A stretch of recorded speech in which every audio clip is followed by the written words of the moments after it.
விடாமுயற்சி திரைப்படத்தோட first day first show ticket உங்களுக்கு வேணுமா? அதுக்கு நீங்க கீழே தெரிகிற இன்ஸ்டாகிராம் ஐடியை ஃபாலோ பண்ணிட்டு #விடாமுயற்சி அப்படின்னு மெசேஜ் பண்ணுங்க. நீங்களும் குலுக்கல் முறையில் டெய்லியும் டிக்கெட் வின் பண்ணுவதற்கான வாய்ப்புகள் ரொம்ப அதிகமாக இருக்கு. அஜித் ரசிகர்கள் யாருமே எதிர்பார்க்காத ஒரு அதிர்ச்சியான செய்தியை அஃபிஷியலாக அனௌன்ஸ் பண்ணியிருக்காங்க. லைக்கா நிறுவனம் அஃபிஷியலாக விடாமுயற்சி திரைப்படம் தள்ளி போகிறது.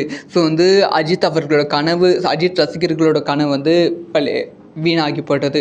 இதை பற்றி டீட்டெயிலாக தான் பேச போகிறோம். ரொம்ப முக்கியமான வீடியோவாக தான் இருக்க போகிறது. அதாவது அஜித் அவர்களோட விடாமுயற்சி திரைப்படம் பொங்கல் பண்டிகையை முன்னிட்டு வெளியாகும் அப்படின்னு சொல்லி எதிர்பார்த்து காத்திருந்தாங்க.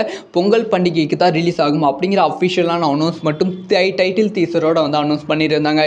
இதனால் எதிர்பார்ப்பு பல மடங்கு அஜித் ரசிகர்கள் மத்தியில் இருந்தது.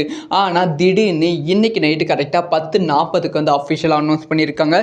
விடாமுயற்சி திரைப்படம் பொங்கலுக்கு ரிலீஸ் பண்ண முடியாது, பொங்கலுக்கு ரிலீஸ் ஆகாது அப்படிங்கிற அஃபிஷியலான அனௌன்ஸ்மெண்ட் ரிலீஸ் பண்ணியிருக்காங்க. அந்த ஒரு அறிக்கையில் என்ன சொல்லியிருக்காங்கன்னா, அனைவருக்கும் இனிய புத்தாண்டு நல்வாழ்த்துக்கள். சில தவிர்க்க முடியாத காரணங்களால் விடாமுயற்சி திரைப்படம் பொங்கல் வெளியீட்டில் இருந்து வெளியே போகிறது. மேலும் இந்த புத்தாண்டு அனைவருக்கும் சிறப்பாக அமைய வாழ்த்துக்கள் அப்படின்னு அந்த ஒரு அறிக்கையில் மென்ஷன் பண்ணியிருக்காங்க.